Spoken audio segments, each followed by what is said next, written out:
thought it was love when they gave you a white Jesus. That's called hatred. They read the Bible that Jesus had afro hair, skin like it burned in the furnace, and said, never teach that to them. Give them a white Jesus with straight hair. Let him look like us. Teach them in church. Tax them every Sunday, 10%. Allow the nations like the Chinese, the white man, to take their minerals from their land and get rich as they get poorer and poorer and poorer. You thought that was love? That's called hatred. That's called hatred. That we should be saved from our enemies and from the hand of all that hate us, to perform the mercy promised to our fathers, and to remember his holy covenant. His holy covenant. His holy covenant. His holy covenant. His holy covenant. Was it made for everybody on the planet? Hebrews 8:8. Was his holy covenant made for everybody? Let's see what the Bible says. This is the book of Hebrews, chapter 8 and verse 8. For finding fault with them, he saith. For finding fault with the Israelites, our people, he said. Behold, the days come, saith the Lord, when I will make a new covenant with the house of Israel. I'll make a new covenant with the house of Israel. And with the house of Judah. And with the house of Judah. Read. Not according to the covenant that I made with their fathers. Not according to the old covenant of animal sacrifice. In the day when I took them by the hand to lead them out of the land of Egypt. So read who the covenant is for again. When I will make a new covenant with the house of Israel and with the house of Judah. So how come in all your churches they teach the covenant is for everybody? That's not in the Bible. That's what the Roman Catholic Church taught you.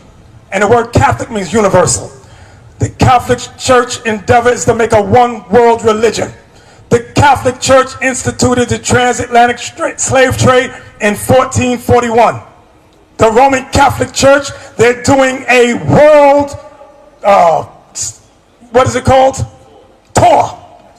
Next month, they're hitting all the islands to make sure we fall under Roman Catholicism. Regardless if you call yourself Pentecostal, you still fall under them. Regardless if you call yourself Pentecostal or Holiness Church, you still fall under them. Because if you say God's holy day is Sunday, you fall under the Roman Catholic Church. If you say Christmas is Jesus' birthday, that's the Roman Catholic Church. Jesus white, Roman Catholic Church. Easter, Roman Catholic Church. You're following the devil. That's who you're following. Regardless of what religious group you call yourself, you're following Satan. Do we have any questions before we close out? No questions? Oh, yeah, we got a question. Okay, yes.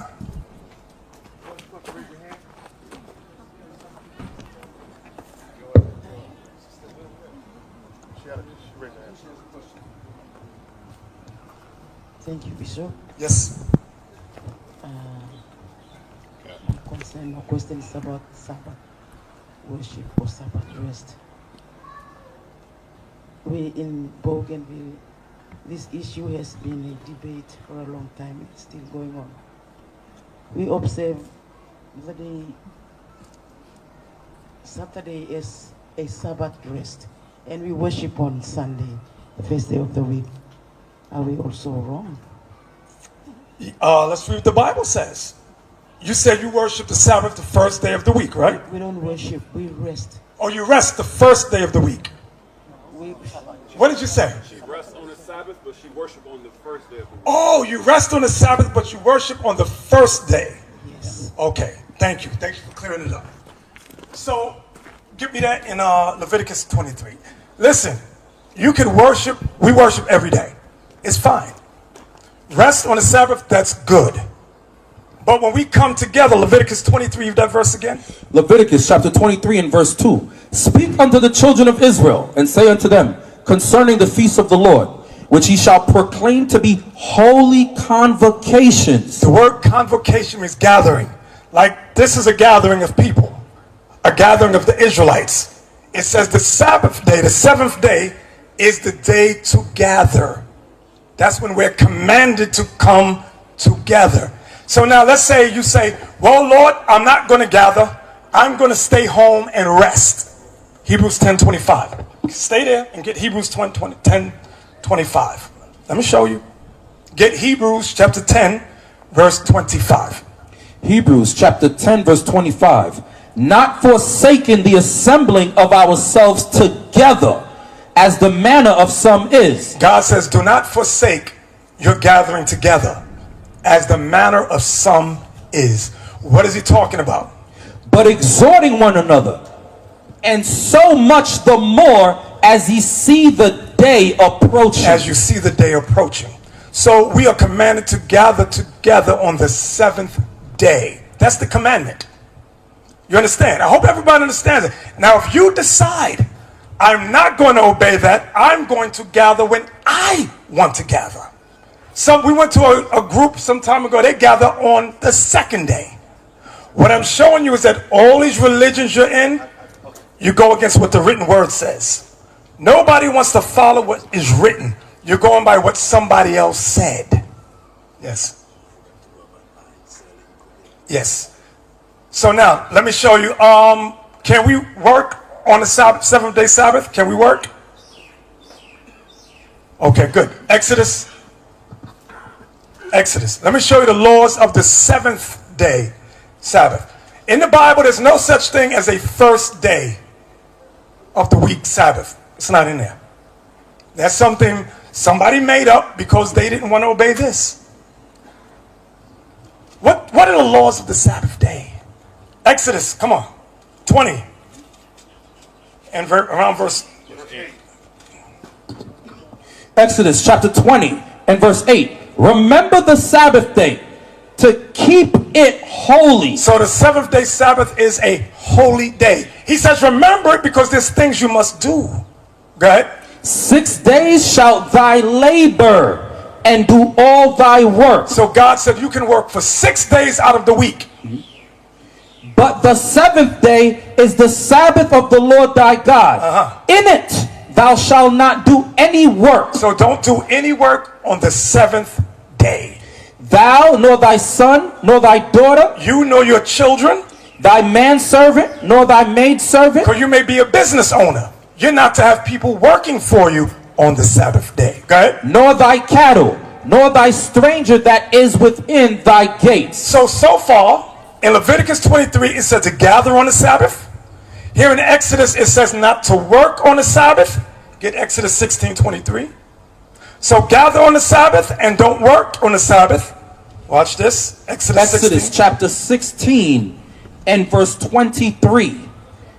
And he said unto them, this is that which the Lord hath said. Tomorrow is the rest of the holy Sabbath unto the Lord. So the Sabbath is a holy day of rest. Go ahead.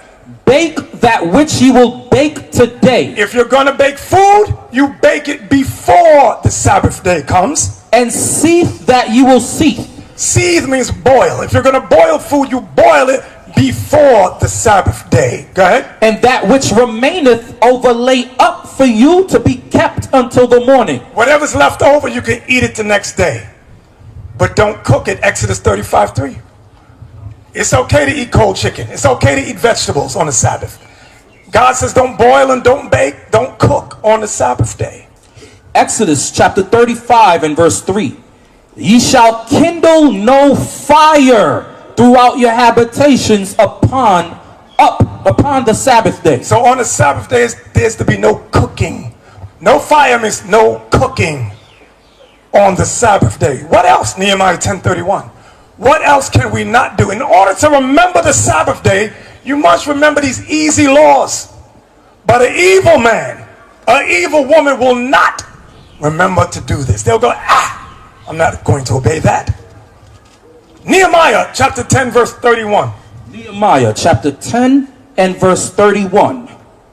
And it says, and if the people of the land bring ware or any victuals on the Sabbath day to sell. If the people of the land bring ware, that means like clothing or pots or pans. Victuals means food to sell. So if the people of the land bring anything to sell to you on the Sabbath day, that we would not buy it of them on the Sabbath. We are not to buy on the Sabbath day. It's a day of rest, a day to convocate, to come together like we're doing today. But it's supposed to be on the seventh day Sabbath.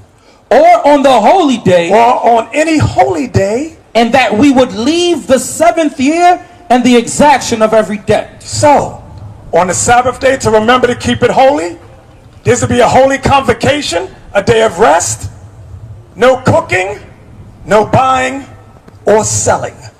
You have not learned God's, and these are easy laws. It's not hard. You know what makes it hard? An evil heart. How many of you think that God's laws are too hard to keep? Get Leviticus 18 about animals. I'm going to show you another law.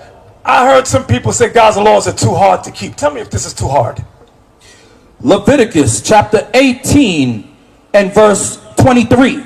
Neither shalt thou lie with any beast to defile thyself therewith. Neither shall you have sex with any animal to defile yourself therewith. Neither shall any woman stand before beast, stand before an animal, to lie down thereto, to have sex with it. It is confusion. It is confusion. Is that too hard to keep? No, it's easy. God's laws are easy. What makes it hard is an evil mind. Thou shalt not commit adultery. Is that hard? No. What makes it hard is an evil man and evil woman. Grow your beard. Is that too hard? No. What makes it hard is an evil mind. That's what makes it hard. To keep God's other high holy days. Is that too hard to keep the new moon? No. Get that, Isaiah 66:23. No, it's not hard to keep the new moon. The new moon is what you call the full moon. That's the new moon. The white man says the new moon is when it's dark and you can't see it. God's new moon is when it was full and bright. That's what Genesis 1:14. Got a question? Okay. Let's answer the question. Thank you. No, that's fine. Yeah. Well, just in light of what you said in terms of convocation. Now here we are gathering on a Sunday. And you are part of this gathering. Are you breaking the law as well? No. Let me explain. I said you could gather anytime. You can gather Sunday, Monday, Tuesday, Wednesday, Thursday, Friday. But you are commanded to convocate, gather on the seventh day Sabbath. Does everybody understand that? Okay, I'm going to say it again. Yes, go ahead. So God commanded us to gather on the Sabbath, which was yesterday, where there's no buying, no cooking, no selling, and no working. How many of you bought yesterday, cooked yesterday, probably sold yesterday? Probably all of you. So you were in the midst of breaking the Sabbath. That's what the bishop is bringing out. Saturday is mandatory. It's not optional. It's mandatory that we convocate. And while we're convocating, you're not working, you're not buying, you're not selling, and you're not cooking. That's what the Bible says. Remember what Peter said in the books of Acts chapter 5 verse 29. We rather obey God rather than men. Acts 2:46. Thank you, Captain Joel. You can gather together every day. It's fine. Like it said, watch, I'm going to show you the Acts 2:46. This is the book of Acts chapter 2 verse 46. And they continuing daily with one accord in the temple and breaking bread from house to house did eat their meat with gladness and singleness of heart. So they got together daily.